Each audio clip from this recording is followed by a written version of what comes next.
The New York Knicks have made a massive move, landing Karl-Anthony Towns in a trade with the Timberwolves, sending Julius Randle and Donte DiVincenzo to Minnesota.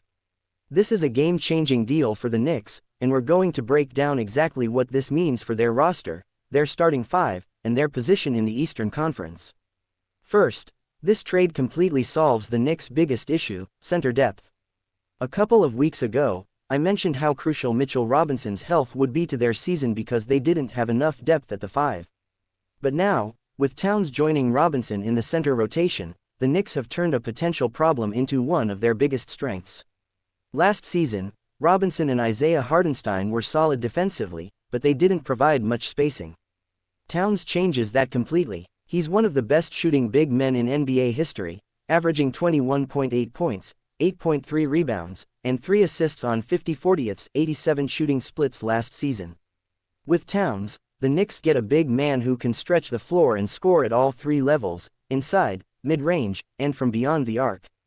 What's even more impressive is how versatile Towns is offensively.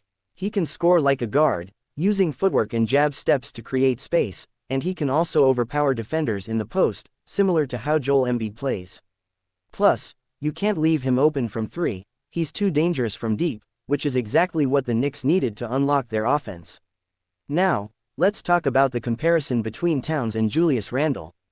While Randle is a solid offensive player, ranking in the 93rd percentile in overall offense, Towns just fits better with the Knicks. His shot selection and efficiency are far better than Randle's, and he doesn't rely on isolation plays, which sometimes slowed down the Knicks' offense last season. Defensively, Towns is also a clear upgrade, ranking in the 82nd percentile compared to Randle's 22nd. So, not only are the Knicks getting better on offense, but they've also improved their defense. Looking at their new starting five, Jalen Brunson, Mikal Bridges, OG Anunoby, Mitchell Robinson, and Karl-Anthony Towns, this Knicks team is now loaded with two-way talent.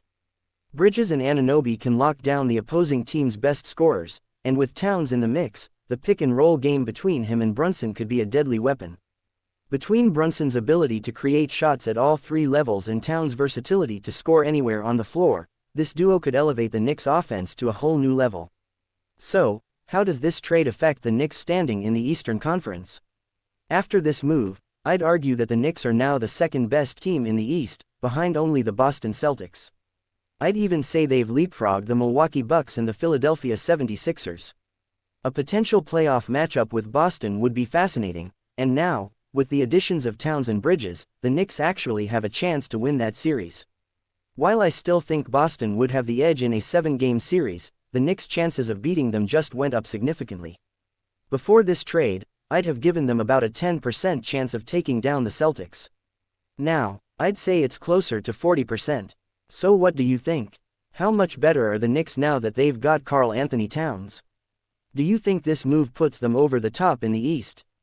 Let me know your thoughts in the comments below, and don't forget to like and subscribe for more NBA content.